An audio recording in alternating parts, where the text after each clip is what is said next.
आज हम लोग बच्चों बातचीत करेंगे हिंदी साहित्य की तैयारी कैसे करें। मैंने यूट्यूब पर बहुत से वीडियोस डाले हैं, प्लीज आप लोग मेरे नाम सुने, सर्च कर लें। हाँ हाँ, ये सभी के लिए, ये IAS, PCS, Bihar PCS, UP PCS, सभी के लिए है। गोदान पर आज हम लोग, ये बच्चों जो मैंने क्लास स्टार्ट की है, ये क्लास 7 लेक्चर की एक श्रृंखला है, 7 लेक्चर्स की एक श्रृंखला है। 7 लेक्चर्स की श्रृंखला है, मैंने कल हिंदू में आप लोगों को बताया था। सबसे पहले हम उपन्यास करने जा रहे हैं। मैंने उपन्यास इसलिए स्टार्ट किया कि थोड़ा आपका इंटरेस्ट रहे। मैंने उपन्यास श्रृंखला जिसमें 2 लेक्चर होंगे, जिसमें से आज आप पहला कर रहे हैं गोदान के। 2 लेक्चर होंगे मैला आंचल के।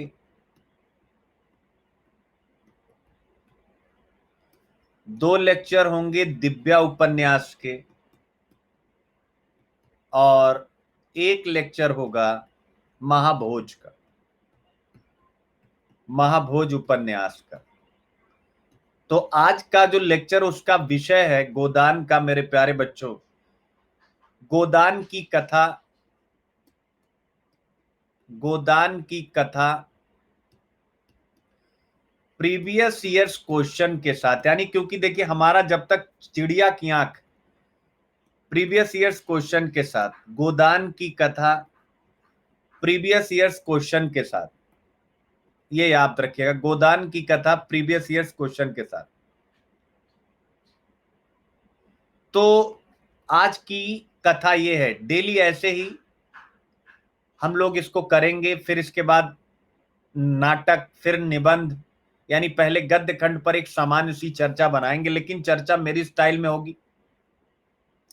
यानी वर्तमान किसानी जीवन की समस्याओं के साथ इसको हम लोग जोड़ेंगे। आपको अच्छा लगेगा, आपको बहुत खुशी मिलेगी। जिन बच्चों का अभी हिंदी साहित्य का लेक्चर स्टार्ट नहीं हुआ, मैंने कहा 13 मई से अब क्लासेस स्टार्ट होंगी, क्योंकि बच्चों मेरी इसमें गलती नहीं है। मैं फिर से बता दूं, हाँ आदिति बेटे, मैं फिर से बता दूं, क्लास लॉन्च होने में देरी का कारण क्या है। हिंदी साहित्य में जो हम फील करते हैं, तो अन अकेडमी की तरफ से हिंदी साहित्य के लिए एक सब टाइटल भरना होता है। वह सब टाइटल हिंदी में कुछ वर्ड होते हैं, वो वर्ड हमें मिल नहीं रहे। तो टेक्निकल टीम कल और आज का टाइम उन लोगों ने मांगा है कि सर वो एक सब टाइटल खोजेंगे, उसके बाद ही हम कोर्स सबमिट कर पाएंगे। तो हमारी तरफ से बिल्कुल लेट नहीं है, हम अपने टाइम पर हैं, अपने वादे पर हैं। हाँ ज्योति, ठीक है। तो चलिए बच्चों, गोदान की कथा प्रीवियस ईयर्स क्वेश्चन के साथ, तो चलिए स्टार्ट करते हैं। सबसे पहले गोदान के बारे में थोड़ा सा पढ़ते हैं, और या एक प्रीवियस ईयर्स क्वेश्चन आपको बता दें। बच्चों, 2020 में क्वेश्चन पूछा,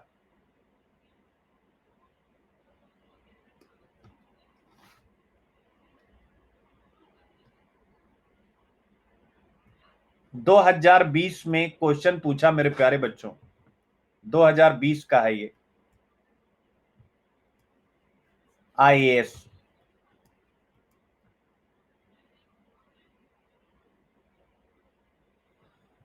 क्वेश्चन पूछा, गोदान दिख रहा है सब बच्चों को? गोदान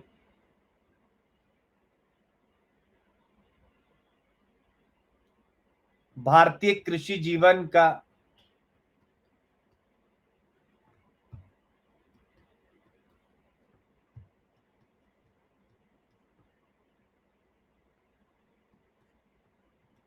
ज्वलंत दस्तावेज है।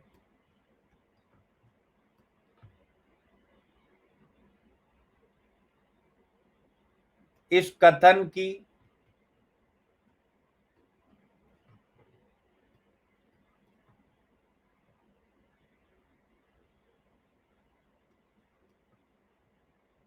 अवनीश बेटे, तुम बहुत बोलते हो। कभी कभी ना जबान बंद रखना बहुत इंपॉर्टेंट होता है। मेरी क्लास में खासकर अनुशासन ब्रेक मत करो। अब तुम मुझे बताओगे कि मुझे क्या स्टार्ट करना चाहिए, क्या स्टार्ट नहीं करना चाहिए। मुझे लगता है कि उपन्यास की सीरीज में महाबोध से स्टार्ट करना चाहिए। कौन हो भाई तुम? तुम्हें क्यों लगता है?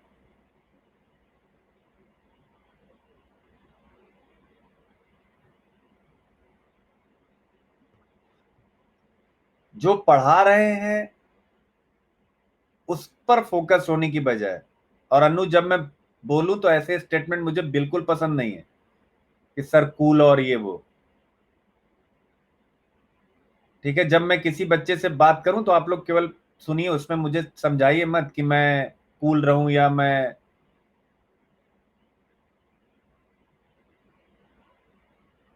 वो मेरा बच्चा है, ऐसा तो नहीं कि आप कहोगे अन्नू सिंह तभी मैं कूल रहूंगा।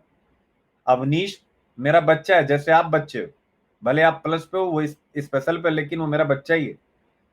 और अपने बच्चे को एक अध्यापक, उसका पिता डांट सकता है, इसलिए क्योंकि इससे मेरा कंसंट्रेशन भंग होता है। ठीक है। गोदान भारतीय कृषि जीवन का ज्वलंत दस्तावेज। अब मैं डूब रहा हूं, कंटेंट में डूब रहा हूं ना, तब उसमें मत टोको मुझे, चुपचाप पढ़ो। इस कथन की सोदाहरण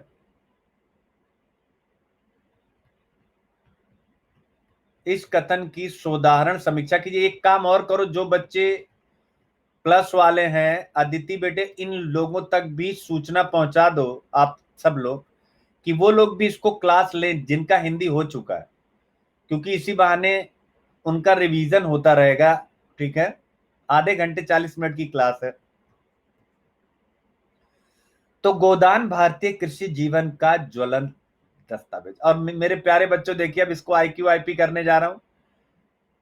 इसको आईक्यू आईपी करने जा रहा हूं। अब देखो, आज का टॉपिक क्या है? गोदान की कथा। इधर देखिए, गोदान की कथा। क्या पढ़ने जा रहे हैं हम? गोदान की कथा। अब आप देखिए, तो मेरे प्यारे बच्चों, गोदान की कथा कृषि जीवन की त्रासदी, यानी कृषि जीवन का ज्वलंत दस्तावेज है। गोदान की कथा क्या है मेरे प्यारे बच्चों? कृषि जीवन का ज्वलंत दस्तावेज है कि नहीं है? कृषि जीवन का ज्वलंत दस्तावेज, इसका मतलब है कि किसान और कृषि के सामने जो भी समस्याएं हैं वही गोदान में दी गई है मेरे प्यारे बच्चों। तो गोदान की कथा समझ में आ गई। यानी गोदान की जो कथा है, 2 पॉइंट में पहले समझिएगा मेरे प्यारे बच्चों, तब जो बच्चे अभी एडमिशन नहीं लिए हैं उनको भी आनंद आएगा कि यार सर से हिंदी साहित्य कैसे। गोदान की कथा 2 मिनट में क्लियर कर दूं। गोदान की कथा 2 मिनट में क्लियर कर दूं, फिर आता हूं। तो मेरे प्यारे बच्चों, गोदान की कथा समझना जरूरी है, क्योंकि कल भी है गोदान। और सोचिए, गोदान की कथा। तो मेरे प्यारे बच्चों, गोदान में दो कथा चलती हैं। गोदान में दो कथाएं चलती हैं।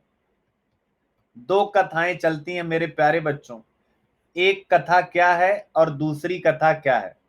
एक कथा होरी की है, यानी ग्रामीण जीवन की कथा है, किसान की, यानी होरी। और हम कह सकते हैं किसान की कथा,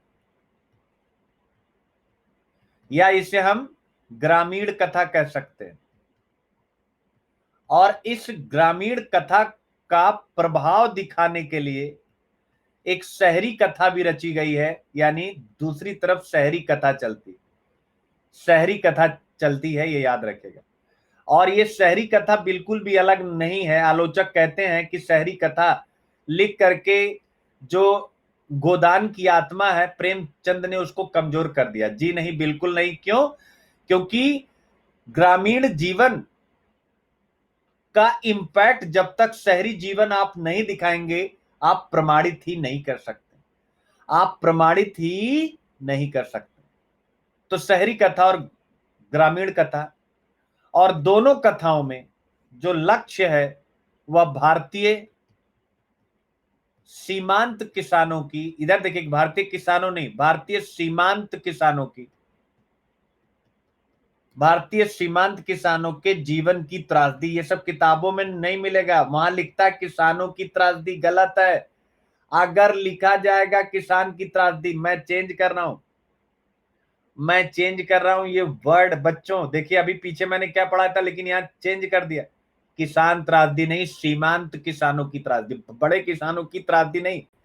यानी जो 70% भारतीय हैं, ये उनकी कहानी है, जिनके पास भूमि का छोटा टुकड़ा है। तोहरी के जीवन के विभिन्न प्रसंगों के माध्यम से गोदान उपन्यास में प्रेमचंद यह दिखाते हैं कि कैसे एक किसान, छोटा किसान, सीमांत किसान, जिसके पास भूमि का छोटा टुकड़ा है, वह कैसे अपना जीवन जीता है, वह कैसे अपना जीवन जीता है, उसके जीवन में क्या क्या समस्याएं आती हैं, और उन समस्याओं से क्या वो निदान मतलब प्राप्त कर पाता है, या उन्हीं समस्याओं के समंदर में, भंवर में फंस करके वह काल के गाल में समा जाता है, मृत्यु को प्राप्त हो जाता है। ठीक है। तो यानी वह यही दिखाते हैं। होरी एक किसान है, उसकी एक पत्नी है धनिया, उसकी दो बेटियां हैं रूपा और सोना, और उसका एक बेटा है गोबर। उसका एक बेटा है गोबर। इन्हीं चरित्रों के इर्द गिर्द कहानी रची गई है कि एक सीमांत किसान, उसकी आर्थिक इनकम कितनी कम होती है कि वह उस आर्थिक इनकम से अपने बच्चों का अच्छा लालन पालन नहीं कर सकता। इनफैक्ट होरी को मजबूरी बस रूपा की शादी अपनी उम्र के व्यक्ति के साथ करनी पड़ती है, और होरी अंततः एक गाय की आकांक्षा रखता है। गोदान का मतलब होता है बेटा, जब आपको पता होगा हिंदू संस्कृति में किसी की मृत्यु होने वाली होती है, तो उसके हाथ से एक गाय या गाय का बछड़ा टच कराया जाता है। क्लियर है? टच कराया जाता है, यानी मृत्यु के पहले इससे उसको मोक्ष मिलता है, यानी गाय। तो जो भारतीय संस्कृति में जो गाय का दान है, वह इस निबंध, सॉरी, वह इस उपन्यास की प्राण वायु है।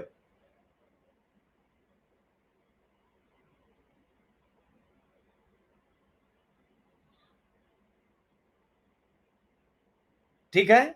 तो गोदान की कथा यही है मेरे प्यारे बच्चों, इससे ज्यादा कुछ पढ़ने की आवश्यकता नहीं है। यानी किसानी जीवन की त्रासदी, एक किसान कैसे मजदूर बन के मृत्यु को प्राप्त होता है, यही है गोदान की कहानी। बच्चों क्लियर हो गया? बस इतना ही जानने की आवश्यकता है। बहुत डीप में पढ़ेंगे तकलीफ में रहेंगे। और यही क्वेश्चन है, बाकी कल 3 क्वेश्चन पर चर्चा करूंगा। गोदान भारतीय कृषि जीवन का ज्वलंत दस्तावेज है, इस कथन की साधारण समीक्षा कीजिए। तो कृषि जीवन, तो आइए देखने की कोशिश करते हैं गोदान पे क्या क्या हमें पढ़ना चाहिए और कैसे पढ़ना चाहिए, हमारी अप्रोच क्या होनी चाहिए। जो बच्चे क्लास ले चुके हैं, अदिति वगैरह, आप सब लोगों को बहुत मजा आएगा। हाँ, ये 1 हफ्ते तक लगातार रहेगी।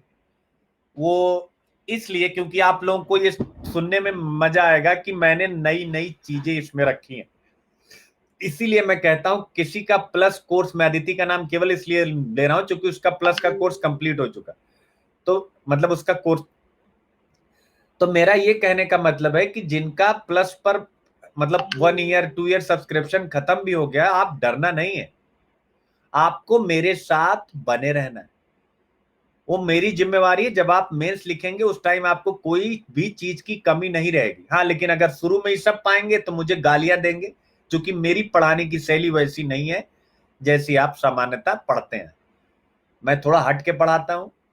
वो प्लस वाले सब बच्चों को पता है, जो हिंदी साहित्य पढ़ रहे हैं, जो एथिक्स पढ़ रहे हैं। अभी मैंने हिंदी साहित्य एथिक्स की नई क्लास नहीं ली है, यानी अब तो स्टार्ट होने वाली है। सारे बच्चे एक बार बता दें जो अभी बाद में एडमिशन लिए हैं, कि बिना मेरे पढ़ाए मजा आ रहा है कि नहीं आ रहा है, यानी रिकॉर्डेड लेक्चर सुनने में मजा आ रहा है कि नहीं आ रहा है बिना मेरे, जबकि अभी मैं लाइव नहीं हूं। मेरी क्लास में मजा आता है बच्चा, क्योंकि मैं चिड़िया की आंख पे बिलीव करता हूं, चिड़िया की आंख पे। तो मेरा चाहे यहां पढ़ाऊं चाहे कहीं पढ़ाऊं, वही रहता है हमेशा। आइए गोदान 1936 एक विचारणीय विषय। प्रेमचंद ने अपने जीवन के अंतिम पड़ाव में इस ख्यातिपूर्ण ग्रंथ की रचना की है, आपको समझने की आवश्यकता है। 1934 में इसको लिखना प्रारंभ कर दिया था और 1936 में इसका लेखन पूरा हुआ। 2 वर्षों तक एक ही सृजनात्मक मानसिकता में वो रहे, 2 वर्ष उनको लगा। अपने पूरे जीवन का अनुभव इस उपन्यास में लगाया। किसान त्रासदी का समाधान ढूंढने की कोशिश की। डॉक्टर रामविलास शर्मा जो प्रसिद्ध आलोचक है, उनकी रचना प्रेमचंद और उनका युग में गोदान के विषय वस्तु का अच्छी तरह से अध्ययन किया गया। गोदान में क्या क्या है? किसानों की त्रासदी है। 70% सीमांत किसान जैसे होरी। तो सबसे पहले किसान की त्रासदी है, नंबर 1। दूसरा किसानों का पलायन है, यानी जैसे आज क्या होता है, आज आप क्या पढ़ते हैं? हाँ, क्या बात है। जो माइग्रेंट वर्कर्स होते हैं, आज हम क्या पढ़ रहे हैं कोविड में, कि बेचारे जा रहे आ रहे जा रहे आ रहे। तो ये जो माइग्रेंट्स होते हैं, वह यह माइग्रेंट्स गोदान में होरी का बेटा गोबर उसी माइग्रेंट का प्रतिनिधि है। ये लाइन आप दुनिया के किसी एनालिसिस में दिखाइए। ये गोबर जो है, ये किसान जब अपनी कृषि उत्पादन से अपनी आजीविका नहीं चला पाता है तो वह भूमि छोड़ करके वह शहर में मजदूर बनता है, और गोबर वही है। तो आप इसको, हम लोग क्या करेंगे, इसको कनेक्ट कर देंगे माइग्रेंट्स वर्कर्स कोविड की समस्याएं। तो गोबर पलायन करता है शहर की ओर, क्योंकि किसान के लिए कृषि उत्पादक नहीं रह गई। यह आधुनिक मानसिकता का है। और यहीं पर होरी और गोबर में एक पीढ़ी संघर्ष भी। बच्चों, क्या होता है पीढ़ी संघर्ष का मतलब? जैसे आपके और आपके पिता के विचारों का ना मिलना। हमारे पिता की सोच कुछ है, हमारी सोच कुछ है, दैट्स कॉल्ड जनरेशन गैप, पीढ़ी संघर्ष, पीढ़ी गैप, कुछ भी आप कह सकते हैं। तो होरी क्या करता है? होरी कहता है कि किसानी जीवन में मर्यादा है, मर्यादा, यानी कि भैया जिसके पास अपनी जमीन है उसको लोग महतो कहते हैं। गोबर कहता है कि ऐसा कोई नहीं, जब ये जमीन उपजाऊ नहीं है तो शहर चलो। तो पीढ़ियों का संघर्ष भी है। होरी पुरानी पीढ़ी का है और गोबर आधुनिक पीढ़ी का है। तो ये शहर की ओर, फिर शहर की भीड़, शहर की गंदगी, शहर की बीमारी, यानी जो मलिन बस्तियों की समस्या है, गोबर के माध्यम से उस समस्या को भी उठाते हैं। क्लियर हो गया? अभी लास्ट में बेटा अवनीश, बेटा लास्ट में। फिर देखिए भ्रष्टाचार। गोदान में किसानों की त्रासदी उठाई गई, किसानों का पलायन, फिर किसानों का भ्रष्टाचार। ओंकार नाथ और राय साहब ये जमींदार हैं, ये उद्योगपति हैं, ये लोग क्या हैं? ये भ्रष्टाचार करते हैं, जमींदारी का धौंस दिखाते हैं राय साहब। शहरीकरण को भी दिखाया गया है मिस मालती और मिस खन्ना के माध्यम से। पूंजीवाद को दिखाया गया है, और वर्तमान परिदृश्य, इतने एंगल से गोदान को देखने की आवश्यकता। वहां कुछ और ढंग से पढ़ाया था, अब यहां कुछ और ढंग से पढ़ा रहा। अब इन्हीं पॉइंट में, यानी किसान त्रासदी, पलायन, भ्रष्टाचार, शहरीकरण, पूंजीवाद और वर्तमान, यानी आज से कैसे कंपेयर करें। तो सबसे पहले पहला पॉइंट, किसान त्रासदी। गोदान में किसानों के शोषण का रूप यहां पर बताया गया। कैसे कैसे? यानी यहां कहा गया कि राय साहब जो जमींदार है उसके कारिंदे, होरी का कारिंदे माने नौकर, होरी का घर लूटने नहीं पहुंचते, लेकिन उसका घर लूट जाता है। कैसे? डायरेक्ट वो नहीं आते, लेकिन लगान वगैरह का सिस्टम जो है कि जो बेचारा पैदा करता है वो लगान में ही चला जाता है। कचहरी, कचहरी और कानून सीधे उसकी जमीन छीनने नहीं पहुंचते, लेकिन उसकी जमीन छीन जाती है। यानी यहां एक व्यंग है, वो मजबूर हो जाता है। होरी के विरोधी बड़े सतर्क है, ठीक है ना। होरी साहूकारों यानी सामंती व्यवस्था के चंगुल में फंसकर तिल तिल मरता है, लेकिन समझ नहीं पाता कि यह सब क्यों हो रहा है। होरी तकदीर को दोष देकर रह जाता है, समझता है यह सब भाग्य का खेल है, मनुष्य का इसमें कोई बस नहीं। होरी संपूर्ण जीवन अभाव, ईमानदारी एवं सद व्यवहार के हवाले कर काल के ग्रास में दब जाता है। सामंतवादियों पूंजी व्यवस्था दीमक की तरह किसान को अंदर से खोखला कर देती है। किसान ढहकर गिर जाता है, किसान गिरकर ढह जाता है। होरी किसान है, ऋण के बोझ में पूरी तरह दबा हुआ। जीविका चलाने के लिए 3 साहूकारों से रुपया उधार लेने पर विवश हो जाता। बहुत दिनों तक अधभूखा रहने के बाद एक दिन वह सड़क पर गिर पड़ता है और उसकी जीवन लीला समाप्त हो जाती है। गोदान के बारे में फिर यहां कहा गया कि यह एक प्रत्यक्ष प्रमाण है, किसान कैसे पैदा हुआ, कष्ट भोगता रहा और मर गया। अब यहां मैंने वर्तमान से कंपेयर करा दिया है कि होरी की तरह वर्तमान में किसान धैर्यवान व संतोषी नहीं है, जिस कारण वह आत्महत्या कर लेता है। यानी आज का किसान आत्महत्या कर लेता है, होरी आत्महत्या नहीं करता, संघर्ष करता। तो ये पॉइंट यहां पर ध्यान रखें। भारत, अब देखिए कैसे 70% सीमांत किसानों की कहानी, ये सातों पॉइंट ही यहां पर उठाए गए हैं। ये बच्चों एक बार मैं फिर दिखा दूं, ये सातों पॉइंट ही यहां पर दिखाए गए हैं। क्लियर है। गोदान 1936, किसान अब 70% सीमांत किसान, एक एक पॉइंट। तो 70%। भारत कृषि प्रधान देश है, भारत गांव में बसता है। ग्रामीण अर्थव्यवस्था पूरी तरह से कृषि पर डिपेंडेंट है। 2 प्रकार के कृषक वर्ग है, मध्यम और सीमांत। कुछ बहुत बड़े भी हैं जो जमींदार होते हैं। तो आज कहा जा रहा है कि बहुसंख्यक जो कृषक आबादी है उसकी हालत आज भी गोदान के होरी जैसे है, जो हमेशा सरकार के योजना अनुदान, सब्सिडी या प्रधानमंत्री किसान सम्मान निधि की आस लगाए रहता है, या इलेक्शन के बाद ऋण माफी के की तरफ आंख उठाए देखता रहता है। तो 70% सीमांत किसान भारत में। सरकार की योजनाएं, मृदा स्वास्थ्य कार्ड, प्रधानमंत्री कृषि सिंचाई योजना, एकीकृत राष्ट्रीय कृषि मंडी, प्रधानमंत्री फसल बीमा योजना, किसान सम्मान निधि योजना, ये सब सरकार कर रही। लेकिन विडंबना है कि इन सब के लगातार, यानी इतना प्रयास होने के बाद भी किसानों की संख्या और देश की अर्थव्यवस्था में कृषि का क्षेत्र लगातार कम हो रहा है।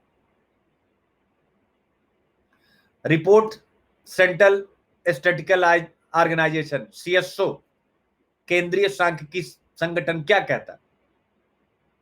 14-15 में जीडीपी में 18% योगदान, 15-16 में घट गया, 17 हो गया, 16-17 में और 17-18 में और कम हो गया, 18-19 में और कम हो गया। आप देख सकते, यानी इतनी योजनाएं परियोजनाएं हैं। गोदान के समय तो कुछ भी नहीं थी, फिर भी कृषि का विस्तार नहीं हो रहा। पलायन, तीसरा पॉइंट, गोदान में पलायन दिखाया गया। ग्रामीण परिवेश में रोजगार का अभाव है, लोग भागेंगे कि नहीं भागेंगे। ग्रामीण कृषक युवा वर्तमान में गोबर के जैसा ही है, उसके बेटे के जैसा। वो शहर की ओर पलायन करता है और मलिन बस्तियों में रहने को विवश होता है। बीमारी से उसका बच्चा मर जाता है। एक साथ माइग्रेशन की समस्या, एक साथ स्लम बस्तियों की समस्या, दोनों मैंने यहां पर लगा दिए। शहरों में पिछड़ी बस्तियों का, मलिन बस्तियों का विस्तार अशिक्षा, भीड़, गंदगी, बीमारी और मृत्यु जिसकी पहचान। चौथा पॉइंट जो गोदान में उठाया, भ्रष्टाचार। ओंकार नाथ एक निष्पक्ष पत्रकार, ये निष्पक्ष पत्रकार है लेकिन पूंजी के हाथों बिक रहे हैं, यानी कि पैसे के हाथों ये बिक रहे हैं। पहले ईमानदार थे। ये मैंने मीडिया पर प्रश्न उठा दिया, जैसे आज का मीडिया बिकता है, ऐसे प्रेमचंद के समय का मीडिया भी बिकता था। राय साहब के बारे में, भ्रष्टाचार, जमींदार है, यानी राय साहब ने ओंकार नाथ को कुछ पैसे दिए कि भैया समाचार में हमारे बारे में गलत मत दिखाओ। यह उस तथ्य का परिचायक है कि पूंजी यानी धन के माध्यम से भ्रष्टाचार को छुपाया जाता है, बदला जाता है। गोदान के माध्यम से यह झलक प्रस्तुत की है किसने? तो मुंशी प्रेमचंद ने। आज का मीडिया का चरित्र कैसे होने वाला है, कल जब हम लोग पढ़ेंगे उसमें एक टॉपिक आएगा, गोदान अपने समय का प्रतिबिंब है और आने वाले समय की प्रसव पीड़ा। गोदान अपने समय का प्रतिबिंब है, आने वाले समय की प्रसव पीड़ा। प्रसव पीड़ा मतलब समझते हो बेटा, पेट में बच्चा होना। अपने समय का यानी अपने समय में जो जो था मेरे प्यारे, कल पढ़ेंगे किसान की त्रासदी, अपने समय का प्रतिबिंब बिल्कुल, आने वाले समय की प्रसव पीड़ा यानी आज भी किसान वैसे ही। और दूसरा पलायन, अपने समय में भी गोबर पलायन करता है और आज भी पलायन हो रहा है।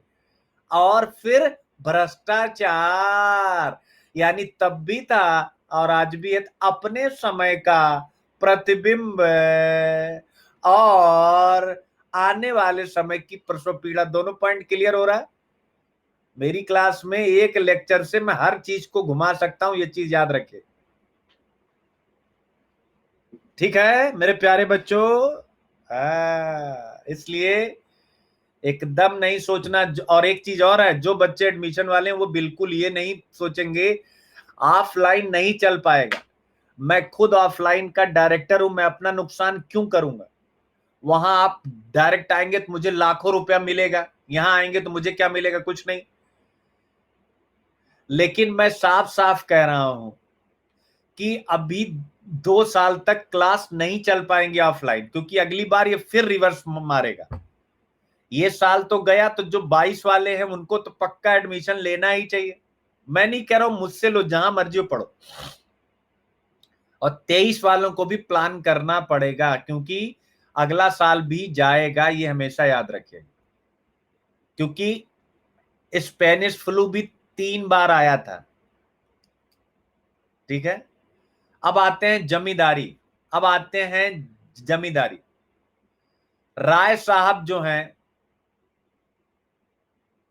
जमींदार वर्ग का प्रतिनिधित्व करते हुए किसान की शोषण प्रक्रिया की पोल खोलते हैं। राय साहब जमींदार वर्ग का प्रतिनिधित्व करते हुए किसान की शोषण प्रक्रिया की पोल खोलते हैं। ठीक है ना? राय साहब कहते हैं, मैं इसे स्वीकार करता हूं, किसी को भी दूसरे के श्रम पर मोटे होने का अधिकार नहीं।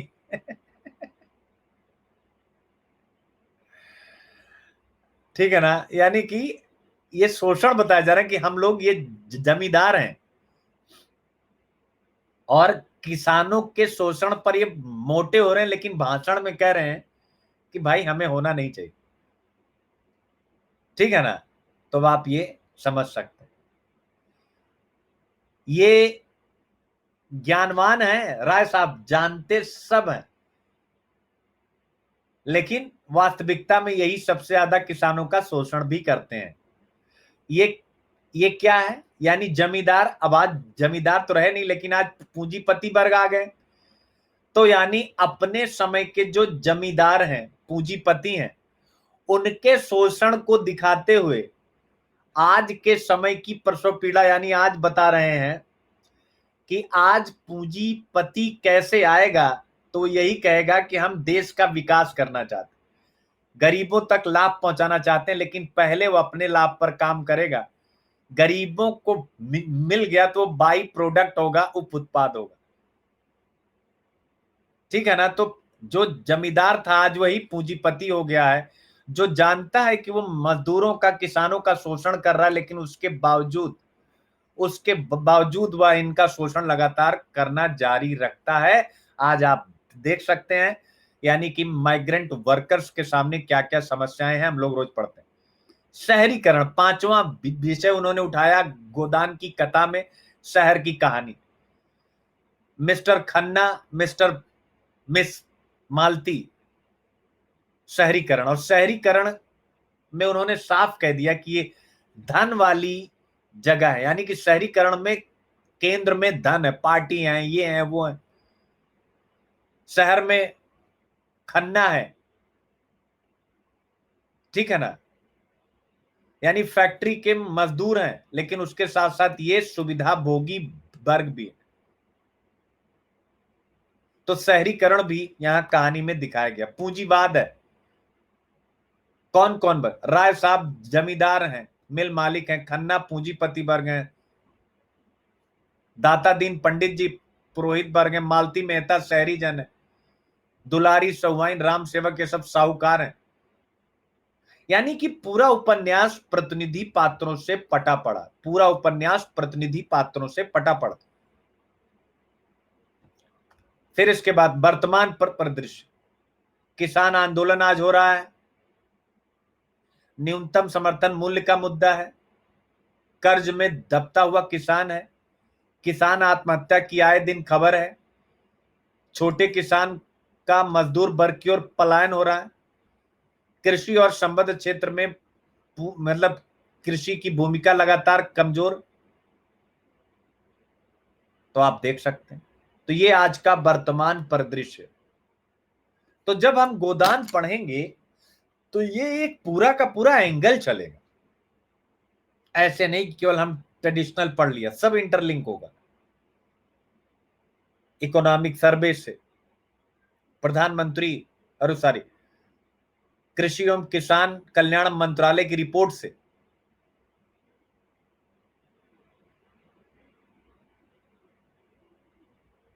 हाँ आदित्य बेटे हमेशा से दिक्कत थी, ठीक है। तो ये आप यहां से देख सकते हैं, इसी हिसाब से हम लोगों को चलने की आवश्यकता है। और अब कुछ प्रश्नों पर चर्चा और करेंगे, कुछ प्रश्नों पर चर्चा और करेंगे, ठीक है बच्चों। तो आइए 2019 के प्रश्न की चर्चा करते हैं। 2019 के प्रश्नों की चर्चा करते हैं। 2019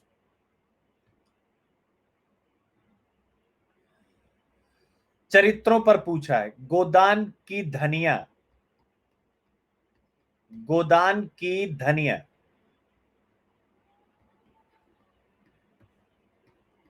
और जो बच्चे हैं, एक बार प्लस वाले बच्चे बता दें मैंने कितने क्वेश्चन आंसर दिए हैं, वो भी ऐसे हवाबाजी वाले नहीं, आईएएस और पीसीएस के आए हुए क्वेश्चन। आईएएस और पीसीएस के आए हुए क्वेश्चन एक बार सब टाइप कर दो बच्चों। 1000 से ज्यादा क्वेश्चन आंसर हैं, जिसमें आईएएस का तो ही है, जिसमें बिहार पीसीएस का है, बीपीएससी का है, यूपी पीएससी का है, झारखंड पीएससी का, सारा एमपीपीएस, सब जितने स्टेट के क्वेश्चन है सब दिए गए। और वो मेरी ऑफलाइन क्लास का नोट्स है जो मैं लिखवाता हूं बैठा करके। तो इसलिए जिंदगी बदल जाएगी बच्चा। ये मेरे साथ जुड़ने का मतलब वो नहीं है कि आपको लगता होगा कि सर अलग हैं, और मैंने पहले ही कहा कि आजीवन आपकी रिस्पॉन्सिबिलिटी है। जब तक आप सेलेक्ट नहीं हो जाते तब तक, और सेलेक्ट नहीं भी हो पाए, ईश्वर ना करें ऐसा हो, तब भी आप मुझसे कहेंगे सर आजीविका का संकट है, हम लोग मिल करके कोई काम कर लेंगे, आपकी कोचिंग खोल खोल देंगे। इसलिए हमेशा जो बच्चा प्रेम करता है उसको बहुत कुछ मिलता है, जो बच्चा खफा हो जाता है वो कुछ नहीं पाता, केवल वो दर दर की ठोकरें। चूंकि लाइफ में एक दो इंसान ऐसे होने चाहिए जो आपके लिए हमेशा खड़े रहें। तो प्रश्न पूछा, गोदान की धनिया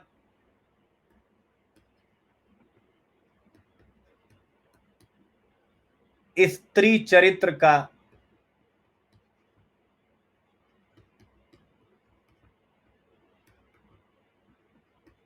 उदात्त रूप है।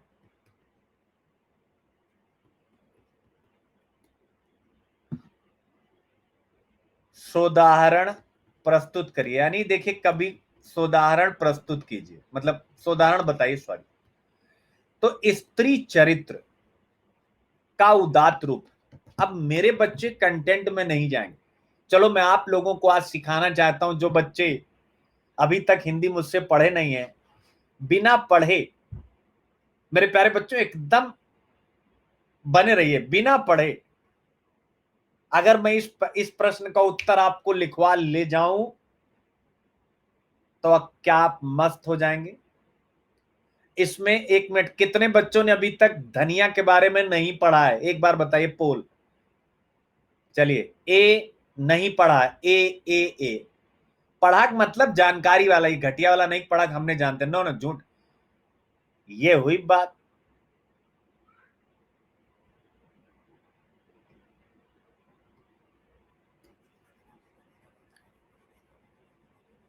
एट्टी 3% बच्चों ने नहीं पढ़ा। अब देखो, अब होगा सुनील सर का, क्या होगा, अब होगा आपके सुनील सर का 83% बच्चों ने। अब होगा नहीं, जादू नहीं, अब मेरी होगी परीक्षा, नहीं अब मेरी परीक्षा होगी।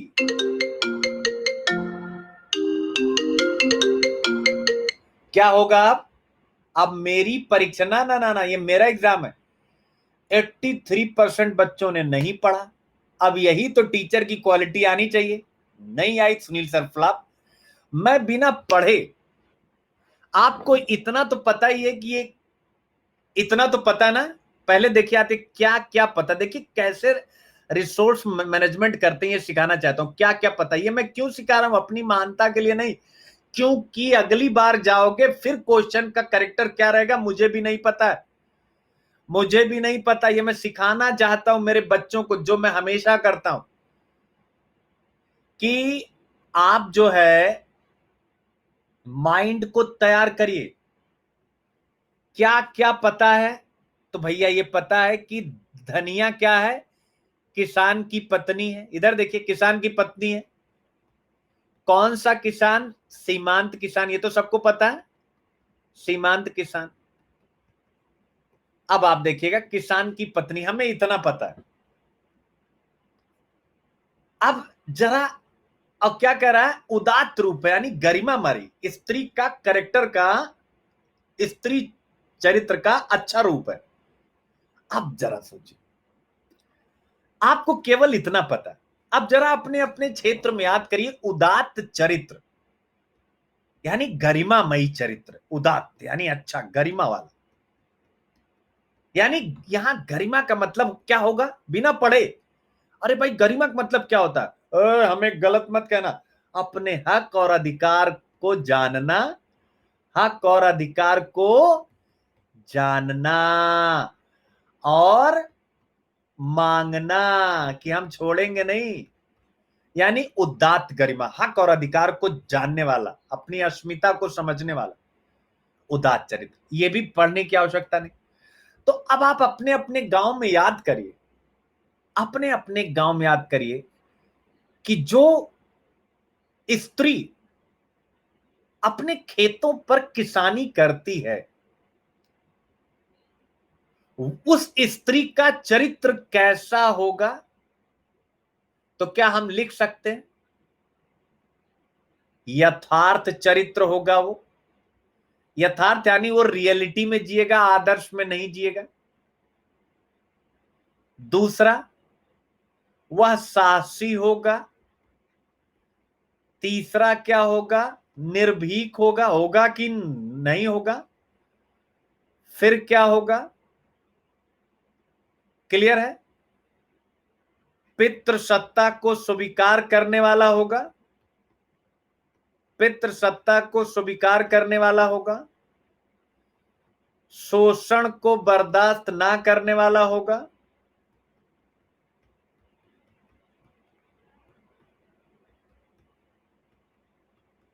अब इसके अलावा आप क्या लिखेंगे,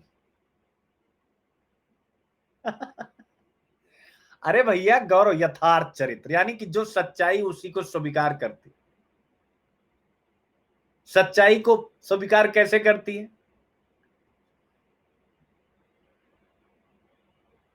यानी एवरी टाइम, जैसे होरी आदर्श में जीता कि लोग क्या कहेंगे, इसीलिए उसके ऊपर गाय के मरने के बाद,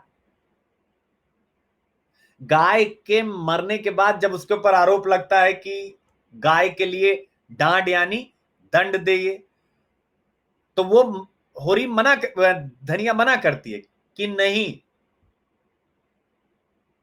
तो होरी क्या कहता है कि लोग क्या कहेंगे, तो ये कहती है, मतलब इसका भाव ऐसा रहता है, अगर समाज क्या कहेगा इसके बारे में हम सोचेंगे तो समाज क्या सोचेगा। यथार्थ साहसी है, भरी सभा में निर्भीक है, भरी सभा में अपने हक और अधिकार की बात करके समाज में साहूकारी, पूंजीवादी, पुलिस, कानून को कटघरे में खड़ा कर देती है। पितृसत्ता को स्वीकार करती है, होरी की तमाम गालियों को बर्दाश्त करती है।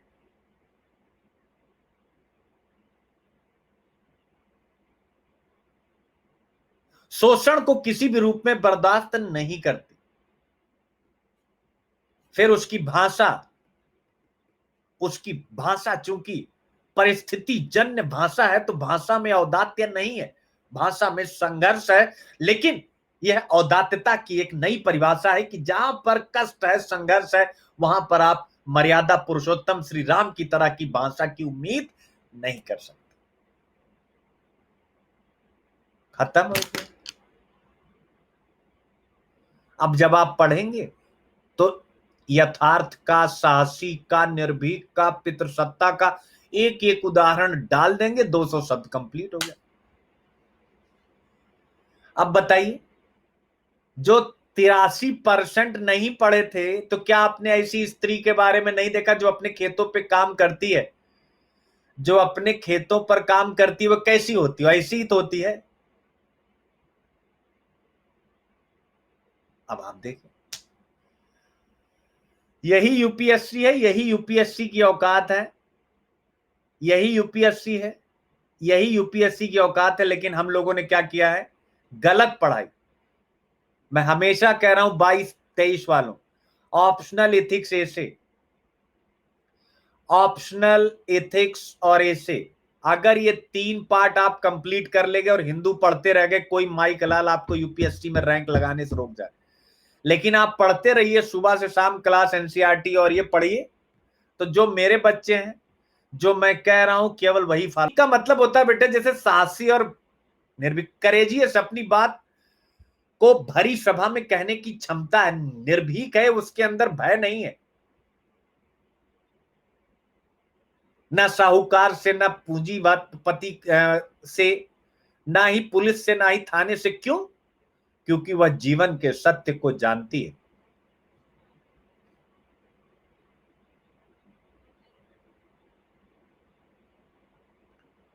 ठीक है। हाँ हाँ सोनिका बेटे, तो कल हम लोग मिलेंगे।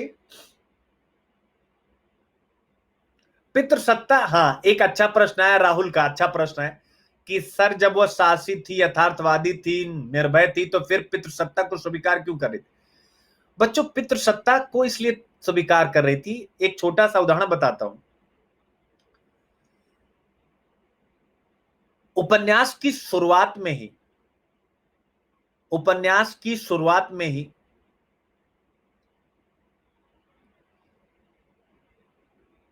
गोदान थोड़ा, अरे वो सॉरी, होरी थोड़ा सा सज वज रहा होता है, तो धनिया एक टिप्पणी करती है, पॉइंट को समझिएगा। धनिया एक टिप्पणी करती है, अरे अब तो तुम जो है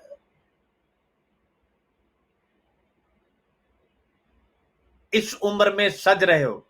तो उसने व्यंग किया, तो वो कहता है कि मर्द 60 पर ही पाठा होता है।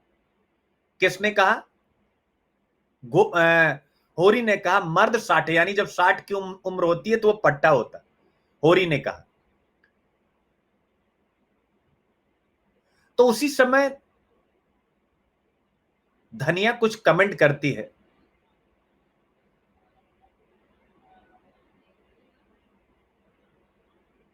तो होरी कहता है कि धनिया, उसकी नौबत ही ना आएगी, यानी 60 के आने की नौबत ही ना आएगी, हम उसके पहले ही चल देंगे।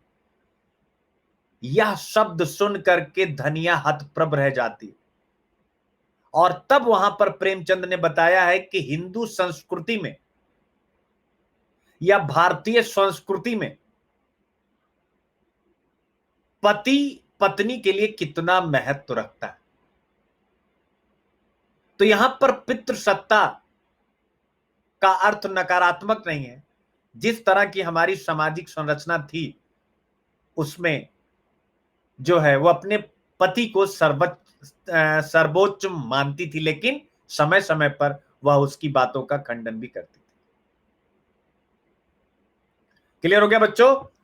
तो फटाफट आप लोग तैयारी करिए। कल मिलते हैं। आज 45 मिनट की क्लास थी, कल 1 घंटे की होगी। मजा आएगा। कल 3 क्वेश्चन कराऊंगा, कल 3 क्वेश्चन कराऊंगा, मजा आ जाएगा।